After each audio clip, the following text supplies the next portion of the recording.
क्या आपने कभी सोचा है कि जब कोई व्यक्ति किसी आरोपी की जमानत लेता है तो वो सिर्फ एक कागज पर साइन नहीं करता, बल्कि वो कानून के सामने ये भरोसा देता है कि ये आरोपी भागेगा नहीं, पेशियों पर आता रहेगा और दोबारा कोई गड़बड़ी भी नहीं करेगा। अब जरा सोचिए, अगर आरोपी भाग जाता है या फिर कोर्ट में पेश नहीं होता तो क्या सिर्फ आरोपी को ही परेशानी होगी?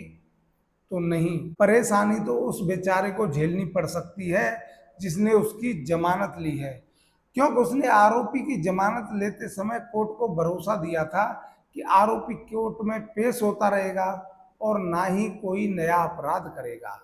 यदि वह इन जिम्मेदारियों को नहीं निभाता है तो मैं उस आरोपी को कोर्ट के सामने लाकर खड़ा कर दूंगा और ये जिम्मेदारी भी मेरी है। याद रखिए, भरोसा सिर्फ बातों का नहीं होता, इसके लिए अपने साथ साथ आपकी प्रॉपर्टी की भी जमानत देनी पड़ती है। अब मान लेते हैं किसी व्यक्ति ने आरोपी की जमानत ले ली और आरोपी फरार हो गया, तो कोर्ट सबसे पहले जमानतदार को समन भेजकर कोर्ट में बुलाता है और पूछता है कि कहाँ है वो आरोपी जिसकी आपने जमानत ली थी, उसे लेकर क्यों नहीं आए?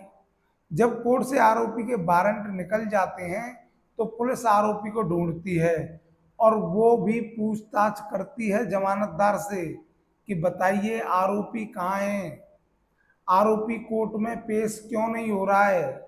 इसके बावजूद भी अगर जमानतदार आरोपी को कोर्ट में नहीं पेश कर पाता है तो कोर्ट जमानतदार की प्रॉपर्टी या जितने की उसने जमानत दी है उतने पैसे जमानतदार से वसूलता है। इससे समाज में आपकी छवि भी खराब हो सकती है, आपकी छवि पर असर पड़ सकता है, लोग आपसे जाने क्या क्या बातें कह सकते हैं। अब मान लेते हैं अगर आपने किसी आरोपी की जमानत ले ली, उसके बाद जमानतदार को लगता है कि आरोपी भरोसे के लायक नहीं है या वो कोर्ट की अवहेलना कर रहा है, तो जमानतदार अपनी जमानत वापस भी ले सकता है। लेकिन इसका एक कानूनी तरीका होता है। इसके लिए सबसे पहले जमानतदार को एक वकील की सहायता से कोर्ट में प्रार्थना पत्र देना होता है कि मैं अब इस व्यक्ति की जिम्मेदारी से खुद को अलग करना चाहता हूँ। उसके बाद कोर्ट आरोपी को बुलाएगा। अगर आरोपी कोर्ट में हाजिर हो जाता है तो कोर्ट आरोपी से कहता है कि वो फिर से नई जमानत का इंतजाम करे। इसके बाद अगर आरोपी नई जमानत लाता है तो उसे जमानत मिल जाती है और अगर नहीं ला पाता है तो कोर्ट उसे जेल भेज देता है।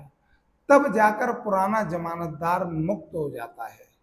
यहाँ मैं एक बात और कहना चाहता हूँ कि यदि कोई मामला एक्सीडेंट का है और कोर्ट ने उस पर जुर्माना लगा दिया है लेकिन उस आरोपी ने पैसे नहीं दिए, तो अदालत सीधा आपसे कहेगी कि आपने जमानत ली थी, आप जुर्माना दीजिए। इसलिए याद रखिए, जमानत देना सिर्फ एक मेहरबानी नहीं है, यह एक कानूनी ठेका है जिसमें आरोपी की हर गलती की जिम्मेदारी जमानतदार पर भी आ सकती है। तो दोस्तों, आज की इस वीडियो में हमें यह सीख मिलती है कि हम प्यार, मोहब्बत, यारी, दोस्ती या रिश्तेदारी के चक्कर में किसी भी की जमानत ले लेते हैं, लेकिन बाद में जब आरोपी भाग जाता है या कोर्ट में पेश नहीं होता तो कानून कहता है कि भाई अब तुम जिम्मेदार हो, अब तुम भुगतो।